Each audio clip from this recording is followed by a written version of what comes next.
Welcome to this another in our series of Leading the Way. Today I am with Champaign County Clerk Aaron Aamons, and we will be looking at issues and answers as it relates to the County Clerk's office. Aaron, welcome. Thank you for inviting me. So let's dive straight into this. You are now entering your third year, 2.5 year thereabouts, since being elected as county clerk. Could you briefly just tell me what are some of the things that you're most proud of as it relates to your position here as county clerk? I would say that I am today most proud of being able to be an example to other young black men, other people who've dealt with or who are dealing with addiction, to be an example for them that life is not over. There's still many great things to accomplish. And so I sit here with you today as a proud black man, somebody who's come through a lot to get where I am today. And I want other people who've been through similar circumstances to see that there's still a lot that can be done and there's a lot for them to be proud of, and that their life is not over. So that's one of the things that I'm most proud of. Also working here in the office and being here, having one of, if not the most diverse office in all of Champaign County. I want that to be an example to other department heads that if you have a passion and a true desire to diversify your office, you can do so. There are lots of great people out there from all walks of life who are looking for an opportunity.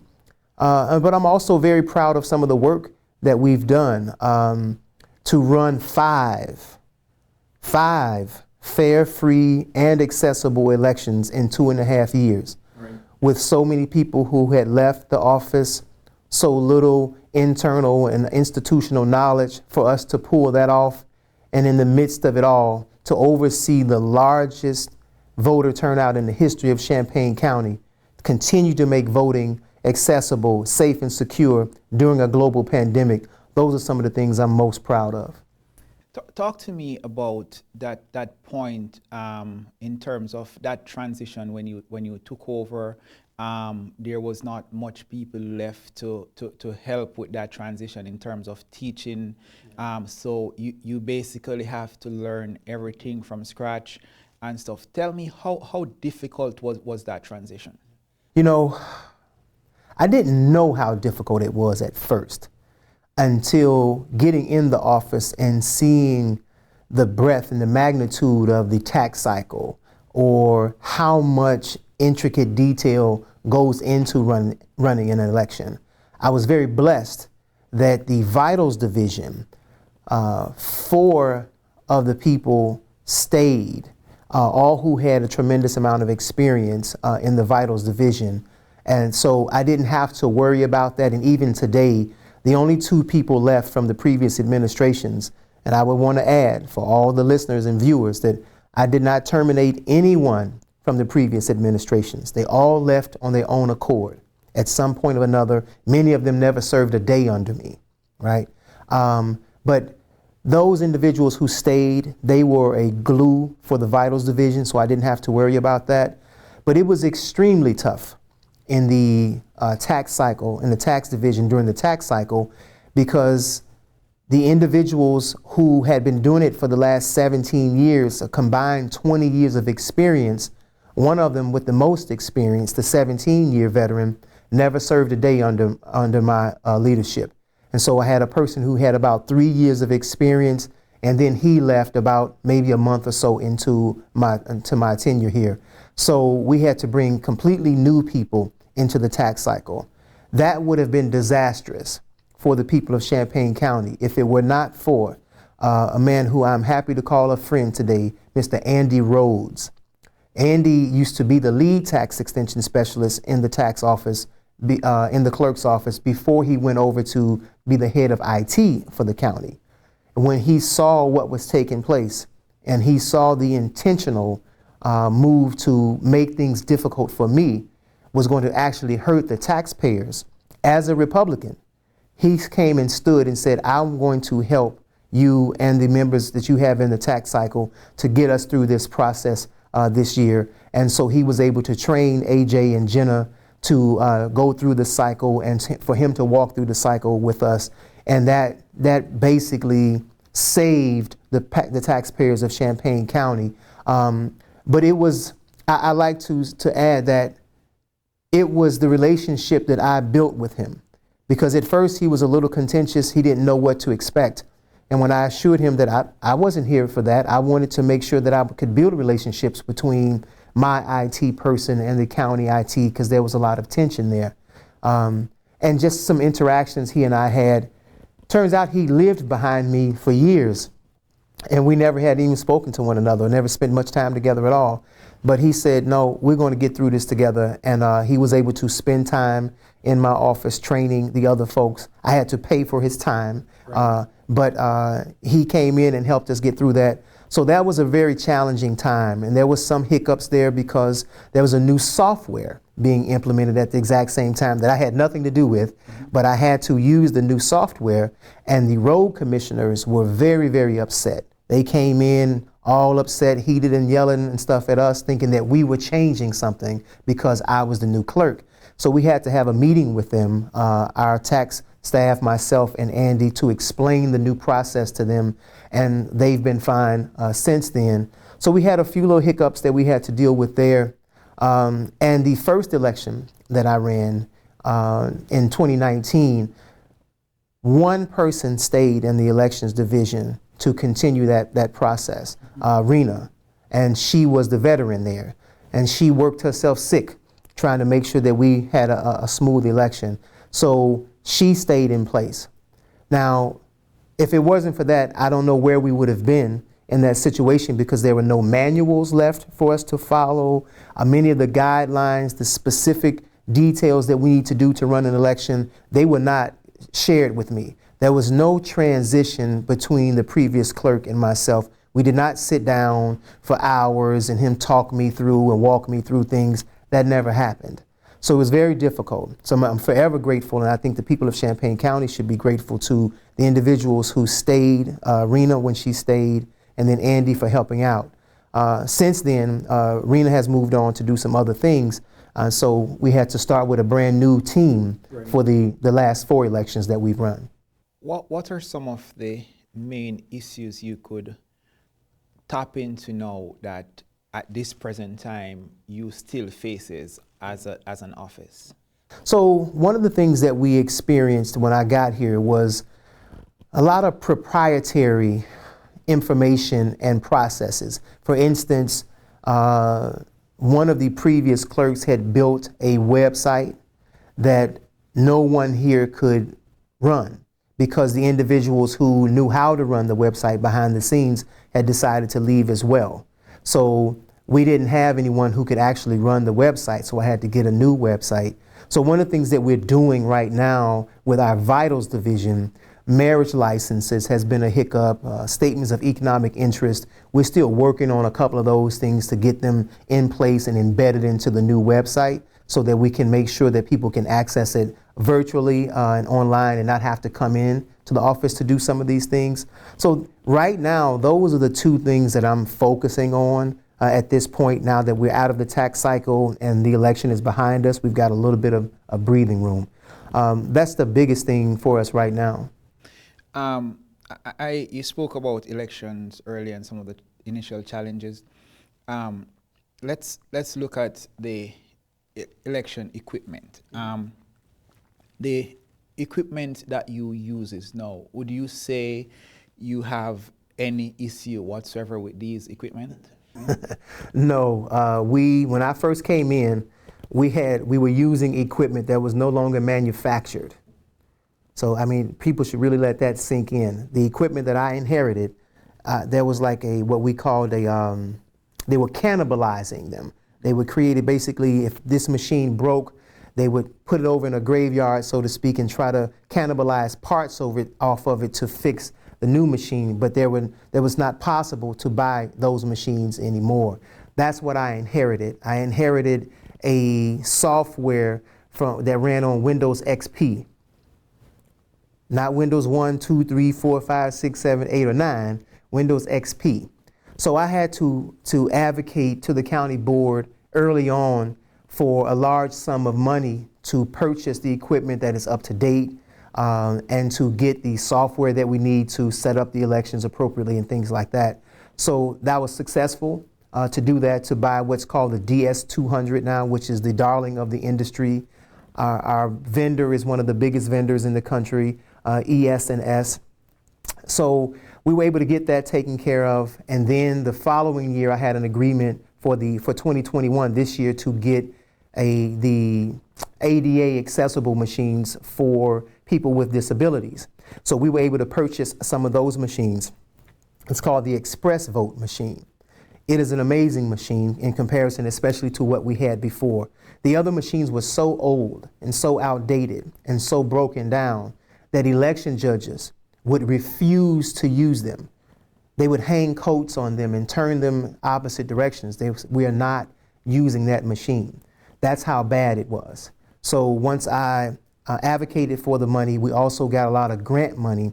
And so we were able to purchase some of those Express Vote machines, and we used them in the 2021 primary and the 2021 general election. And a vision impaired person by the name of Anthony came in right in the room next to us in the Brookings administrative room. And he was able to use the machine from beginning to end all alone, to check in alone, use the machine alone, and exit alone. And I caught him as he was finishing up and asked him if he would do a quick interview. And he was happy to do so. And what he said to me was deeply moving because I believe in accessibility. He said, "This is the first time that I've been able to walk into the voting room and without any help from anyone else to look at the ballot, mark the ballot, and turn it in without anyone's assistance." Excuse me. And that is the private, dignified experience that he wanted to have, right. And I was happy to be able to provide that. So, based on that, all you just said, I'm trying to remember. I can remember at least 2 times since you have become clerk. Right at the end of the election, where counting was supposed to begin and the numbers supposed to start coming, the website went down. Oh, okay. Yes. So based on all that would have occurred in those website, I call it a crash. Yeah. What you and your team would have learned from those 2 experiences? When I speak about how tedious and how particular a lot of the steps are when running an election, the first time we had an issue, we had the results come up late. We couldn't post the results until later because when you go to vote, for instance, and the DS200 machine that I spoke about earlier, when you put your ballot in there, there's a thumb drive in there that stores all of the information, right? The votes, the machine reads it and then stores the votes for the appropriate candidate.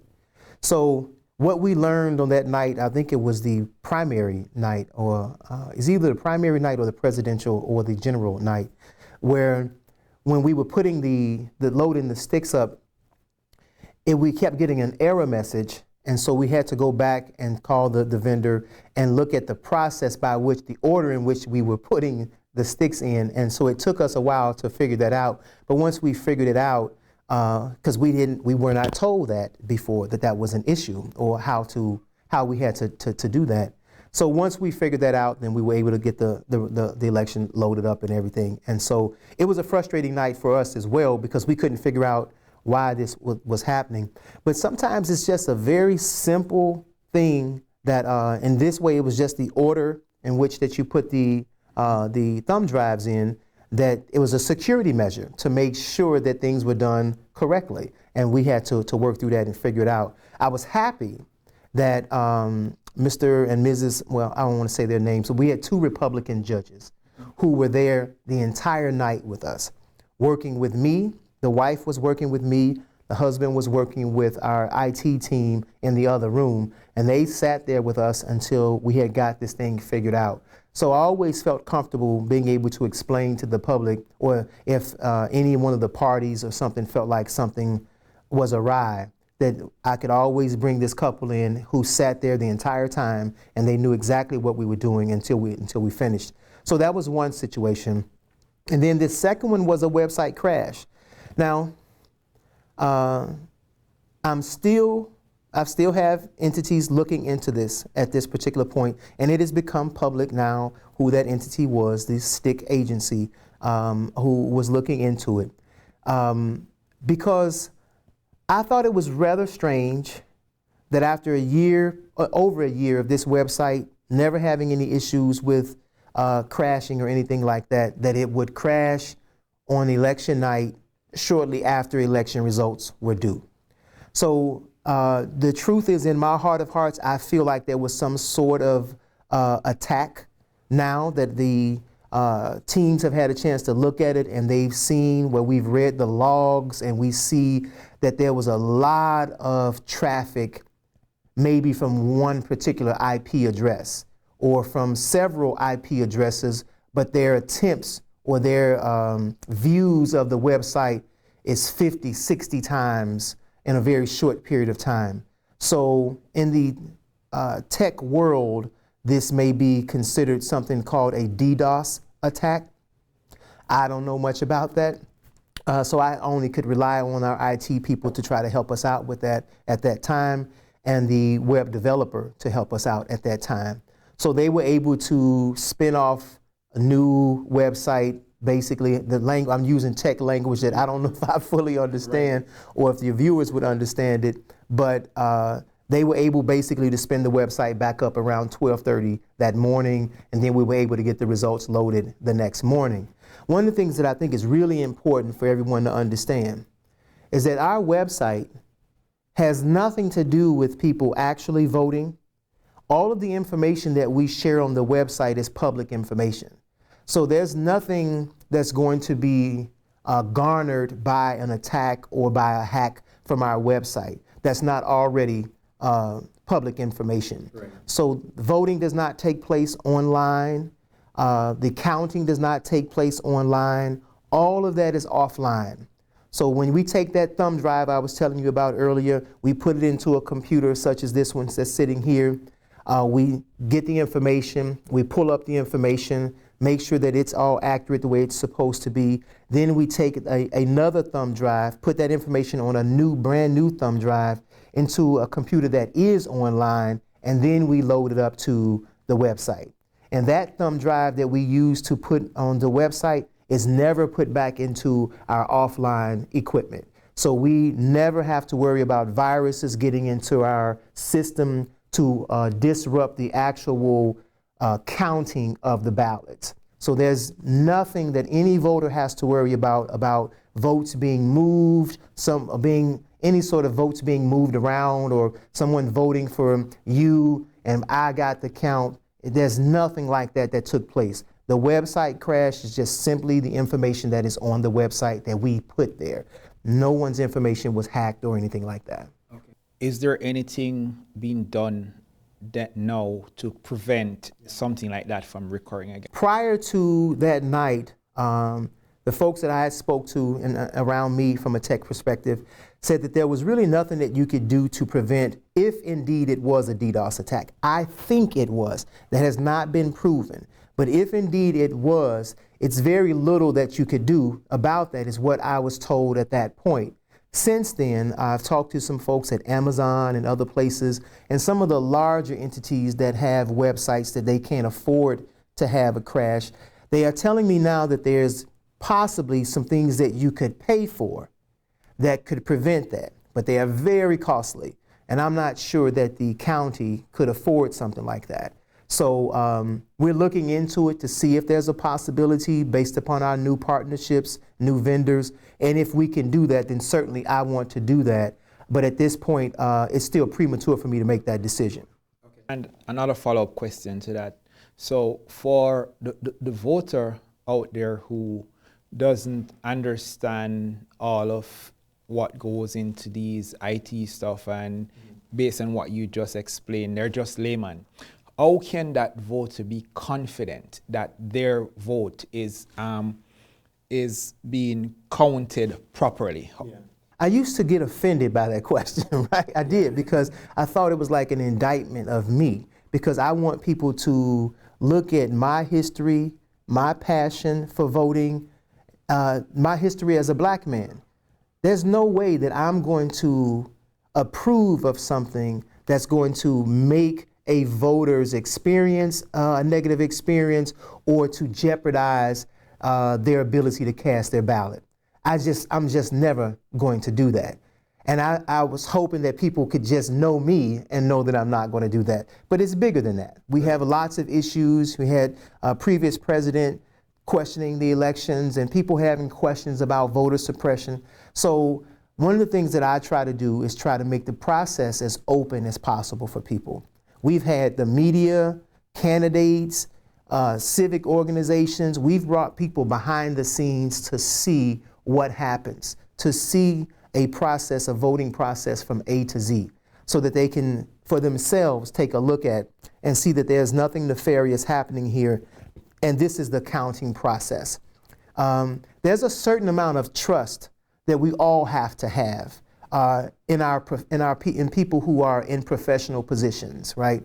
You may question some things, but at a certain point, if you don't have the knowledge, you've got to develop enough faith in the people that you've got there that they're going to do the right thing.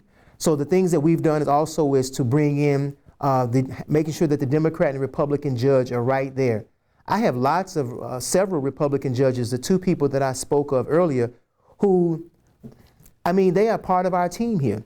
They're here in the office that much during the election cycle, because I want them to be a voice for the Republican Party, and then other Democrats who are here as well, who have tight races and wanted to come in and see the process. When Ramona Sullivan and Ruth Wyman were in a very close judge race, I brought them both in.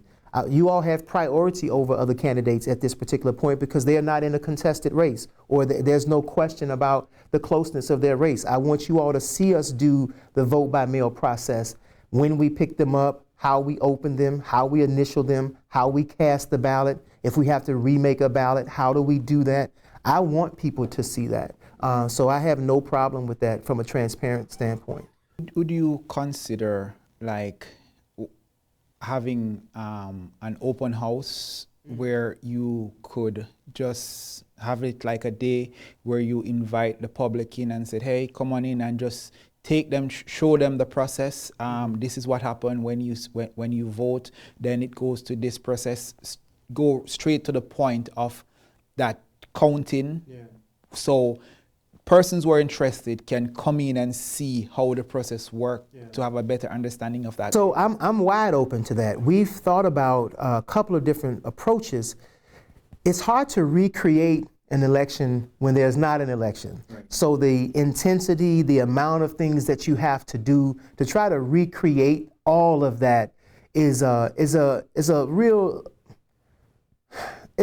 bigger job than people think. So my thought process was to try to see how you could get people to come in during an actual election, right? So that we don't have to recreate, you can see it live. Right. So each process for us though, the public's probably not going to be there when we're creating the ballot, when we're reading through 275 races and 500 different names, trying to get the spelling correct, making sure the number of terms, the year, how many years they're going to serve is correct. When we're doing all of that work, that's a really tedious and monotonous process. But maybe picking up from when we start mailing ballots out, when we open up the polling locations, I'm very open to having the public come in, just the average person, not even a candidate, just somebody who's interested in the process. I'm wide open for them seeing everything from A to Z, because I think that's the best way to help build the trust in the process and the transparency. Absolutely. And based on that also, what is being done by your office to help persons like the elderly, minority persons, to ensure that these persons are able to vote? Yeah.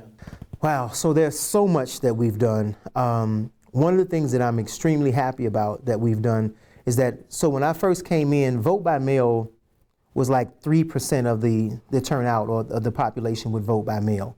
Now we had more like 29, maybe 30% of people who would vote by mail, which during this pandemic speaks to the elderly, minority community, even to some degree, disabled community. And there's some work that we're doing right now with new legislation to allow people with disabilities to maybe access things online in a way that they couldn't before. And there's more to come on that later.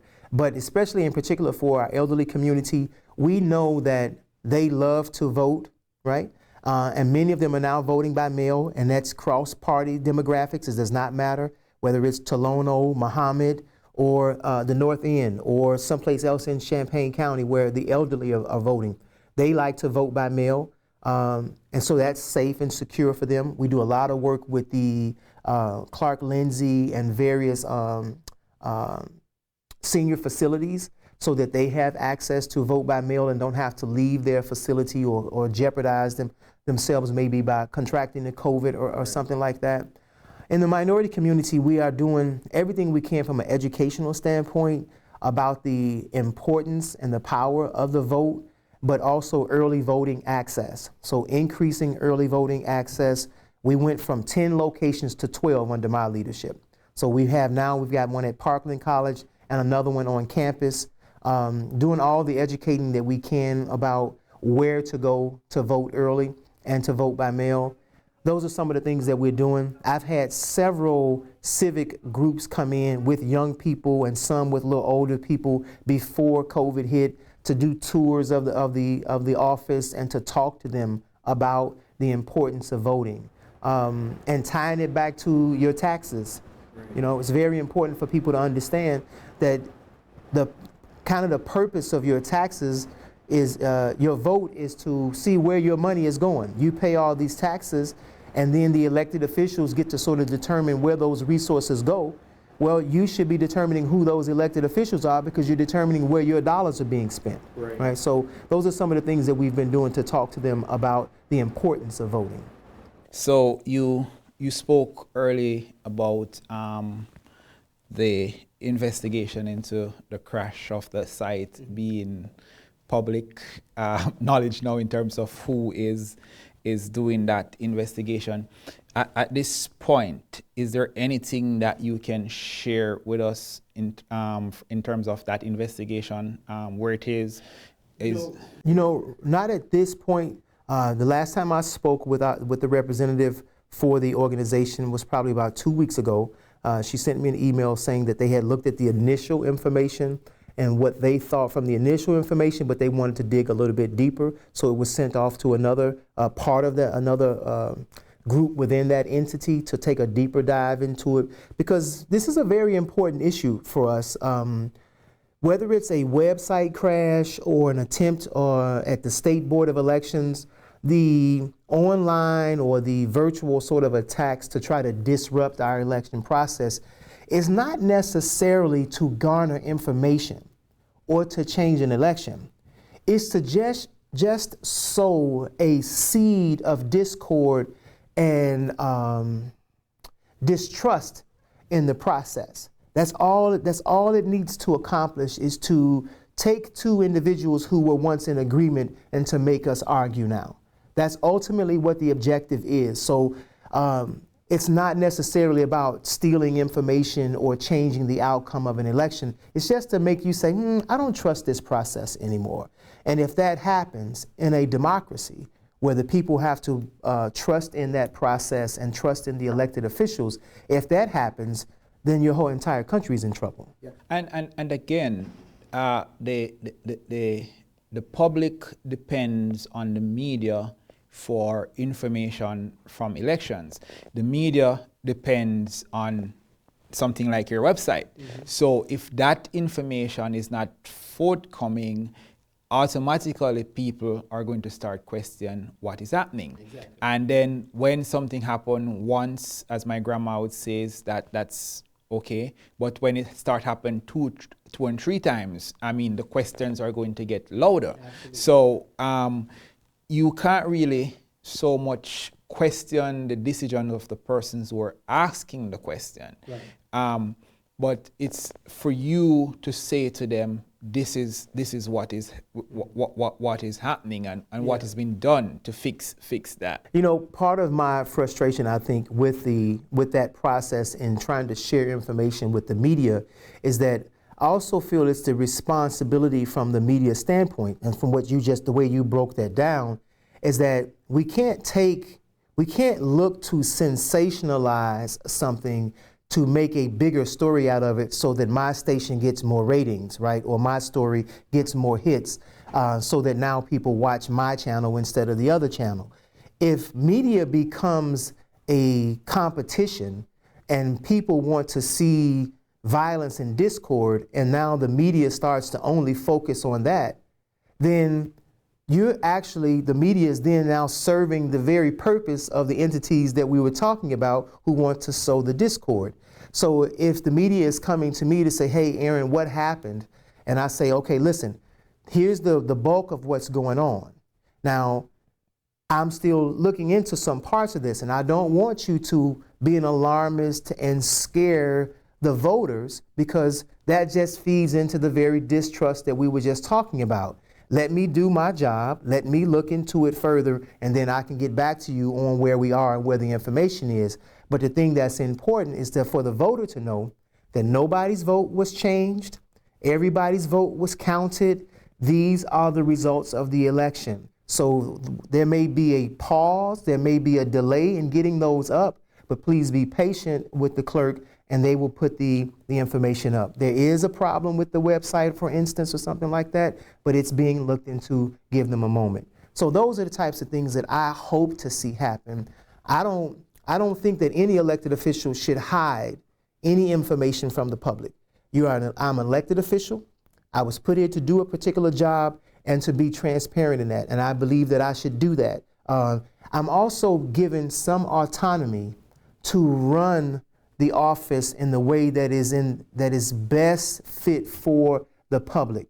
And so if I'm concerned about something and I'm concerned about how the public will perceive it, then I need a partner in the media to say, okay, I can understand where you're going with that. How can we work together to get the information out that's important to the voters, and not something that just sensationalized something so that there's a splash and people were excited or upset about it or something. Well, I agree with you in most part, but I have to also look at it from the other side, which is that something that you might view as being sensationalized maybe is not being sensationalized, because just as how you has a responsibility to the public, the media also has a responsibility to the public, and there are times when the phone calls will come in, hey, what's happening there, and stuff and all that, and it's the media's responsibility to investigate and provide that information and stuff. So it's, as you said, it's a partnership,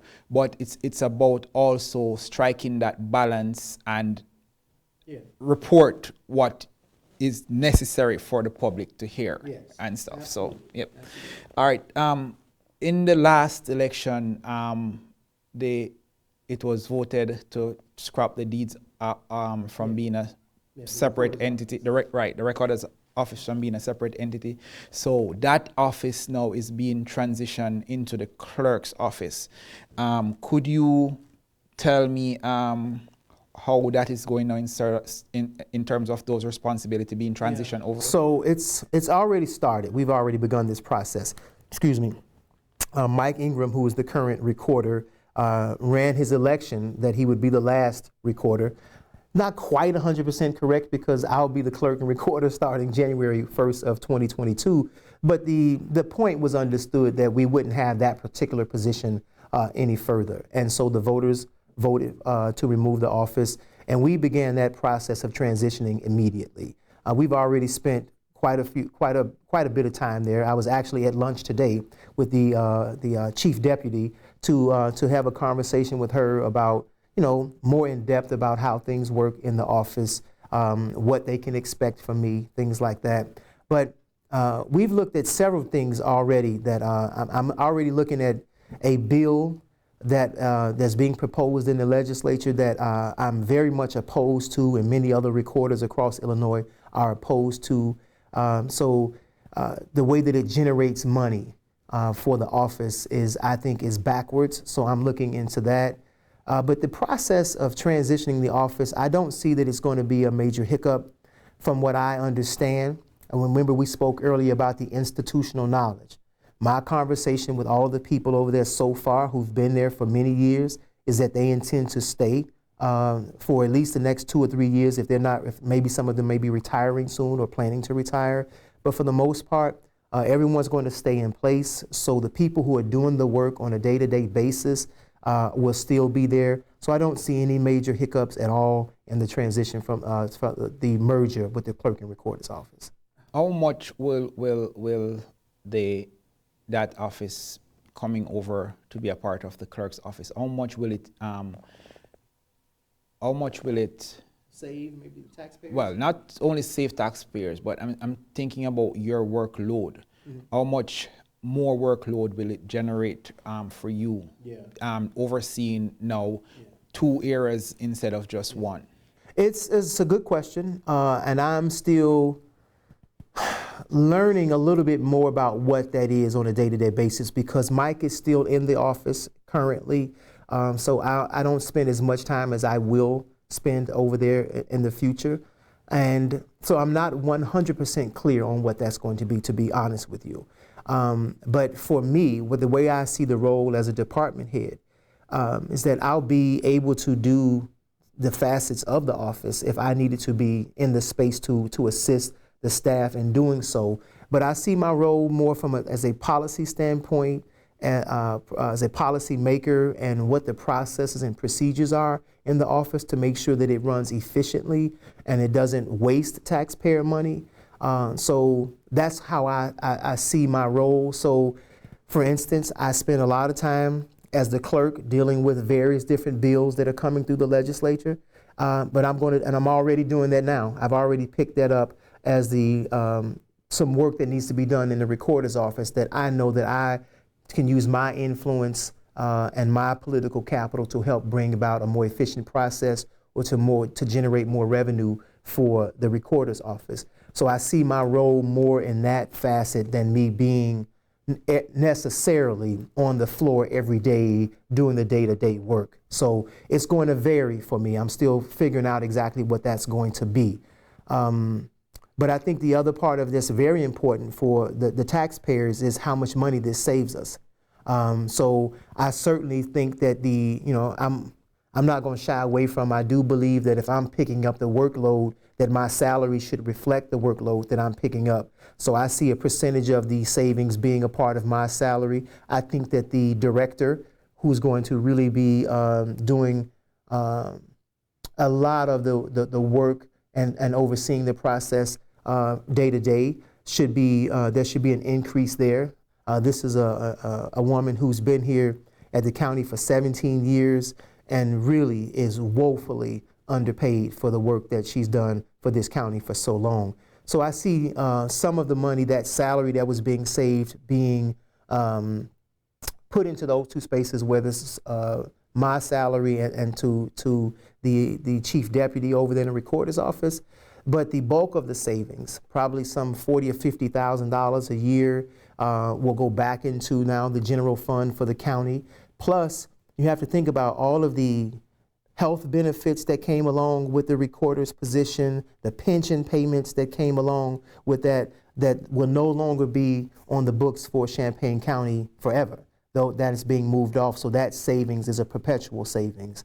I think it's extremely important for people to understand that. And while the common narrative for most people is that Democrats are tax and spend, I've saved a tremendous amount of money in the clerk's office since coming here. We brought in almost $1 million in grants. Angie, my chief of staff, who's has learned so much on the fly from dealing with all these grants. where we have about almost $1 million in the last 2 years that we've brought in, so that the taxpayers of Champaign County would have had to pay, because I would have had no other choice but to come to the county board and say, there's a new law about vote by mail. And so now that I have to send this out and 32,000 people have responded, I have to be able to process them. I can't open 32,000 pieces of mail with a letter opener. I need a opening machine. I can't process 32,000 letters or envelopes. I need a sorting machine to do that. These are things that are items that are, $70,000, $35,000.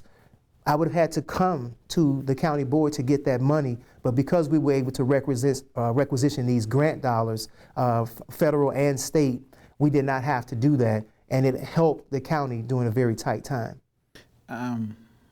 And in terms of the efficiency of the recorder's office, what can the public and the taxpayer of Champaign County expect in this new era going forward? I have spoken with the top vendors. I've interviewed a couple of them, and what we have seen as a best practice, and I've asked them, and I've talked to other clerk and recorder mergers. I was just on the phone today with Winnebago County, Peoria County, and McLean County, all who are clerk and recorders, one in Winnebago who just recently did the merger. And so trying to figure out from them, what is the best practice for what you all have discovered through this process of the merger? And to a county, they're saying, leave the offices where they are. Don't try to bring them into the same space. If you have the space, that's one thing, but if you don't have the space, let them stay where they are. There should be some cross-training, but it doesn't take a lot of cross-training there, because the more ideal fit is the vitals division within the clerk's office, and then working with the recorder's office, because they're both record-keeping divisions, basically. So there's some synergy there and some overlap there, but not a lot of even cross-training from that standpoint. A little bit, but not a lot. So these are some of the things they've shared with me about the way to keep it and make it run smooth. And if you have that institutional knowledge, you have those individuals who've been doing it for years, staying in place, that's what's going to keep the efficiency and keep the office running smoothly. One of the things I shared with the chief deputy of the recorder's office today was that, once I get in the office and I'm spending more time in the recorder's office, then the ideas will start, the thoughts will churn, and I'll think about, ways to make sure that we can do things more efficiently. One of the things we looked at was the record storage. So right now we're looking to use some of the money that is coming in from the federal grant for the COVID money to digitize all of our documents and all of our records in the recorder's office as well as the clerk's office, so that now individuals don't have to come in necessarily to make a transaction. They can do it online. Well, one of the things that we've learned since being here is that the records in the clerk's office should be in a different location, similar to the way it is at the recorder's office. Fireproof, things like that, in a space that's brick all the way around, and where the documents could be safe in the case of a natural disaster or a fire. So we're looking to move some of those, have them digitized, and then move the physical records maybe more into the recorder's space. We'll have to find a more efficient way to use the space in the recorder's vault to bring some of those documents over to protect them. So those are some of the things that we're thinking about. All right, I think that has exhausted my list of questions. Is there anything else that I may have missed or that you would want to speak about? Yeah, we actually sort of touched on it for a second with the express vote, right? And you all covered the protest, I guess if that's what you want to call it, outside of my office, led by a candidate who was unsuccessful in her bid for the office that she was running for. I'm very, I was really disappointed to see that happen. One, because I've worked with several of those individuals for years, and they know that that's not who I am. That's kind of what we were speaking about earlier, that I would do something that would harm another candidate especially Ms. Turnbull, who I know personally, and who works hard on behalf of people in Champaign County. But to put misinformation out about this device, about the express vote, it's dangerous because it just feeds into the narrative that we were saying about not trusting the process. And for it to be misinformation, it's really disheartening to see misinformation being shared and people trying, and it didn't get much traction, but the people that did listen to it, who may now come vote next time and say, I don't want to use that machine. And that's really upsetting to me for someone to do that, because these machines are used all over the country. In the state of Illinois, I used the exact same machine myself when I went to the location over at Vineyard Church. I shared with Ms. Turnbull that this is not what's happening. This machine is not voting, not making people vote for two people. If there's more education that needs to go on, then I'm happy to do that. But please don't share misinformation saying that a machine is forcing people to vote for two candidates when that is not the case. That is grossly irresponsible. So I wanted to make sure that I further clarified that the express vote has been vetted by the State Board of Elections, the state of Illinois. It is not there's no problem with this machine at all. In fact, lots of people used it and thought it was wonderful, even here in Champaign County. Have you spoken to Ms. Turnbull since? I've spoken to Ms. Turnbull several times, and she's still holding on to this notion. And it should be further clarified that Ms. Turnbull never used the machine. Okay, it was another voter who made a comment on Facebook that was misguided. It was misinformation, and Ms. Turnbull took it and ran with it. She never used the machine.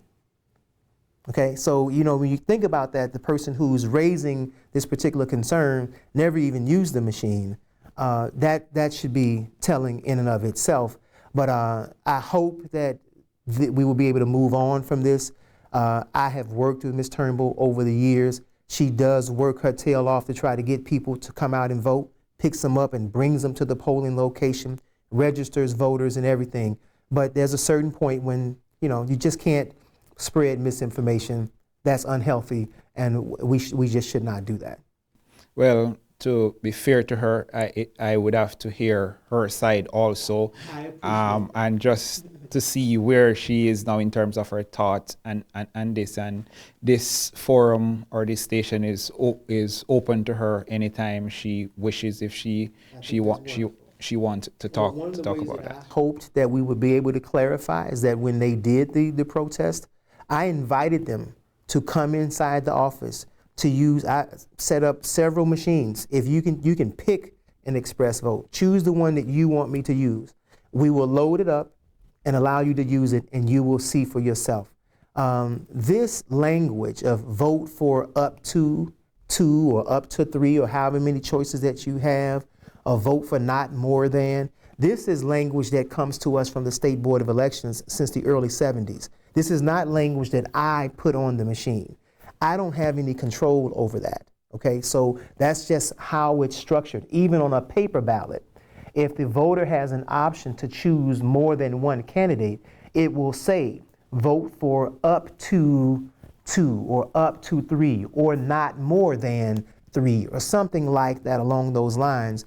And it is the responsibility of the voter to read carefully what's in front of them and then make their decision accordingly. But I did not control that. I didn't program the machine to say something in particular. That's outside of my purview. Do you as the clerk or your office, what are you doing or plan to do in terms of voter education?